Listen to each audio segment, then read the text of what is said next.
এক সময়ের কথা, ভারতের এক ব্যস্ত রেলস্টেশনে প্রতিদিন হাজার হাজার মানুষ যাতায়াত করত।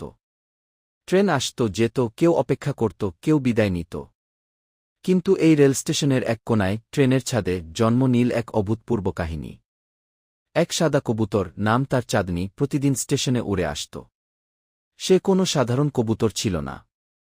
তার চোখে ছিল অদ্ভুত এক নির্ভরতার ছাপ। একদিন সে খুঁজে পেল একটি পুরনো ট্রেন, যেটা আর চলে না, শুধু দাঁড়িয়ে থাকে প্ল্যাটফর্মে, যেন সেও কারো অপেক্ষায়। চাঁদনি সিদ্ধান্ত নিল এই ট্রেনের ছাদই হবে তার নতুন বাড়ি। সে একে একে খড়, শুকনো পাতার টুকরো, তুলো, সব এনে তৈরি করল একটি ছোট্ট বাসা। দিনের পর দিন কেটেছে, লোকজন প্রথমে অবাক হলেও পরে তাকে ভালোবেসে ফেল। শিশুরা তাকে ডাকত ট্রেনকবুতর মা। একদিন চাঁদনি 3টি ডিম পেড়ে বসে রইল মমতার ছায়ায়।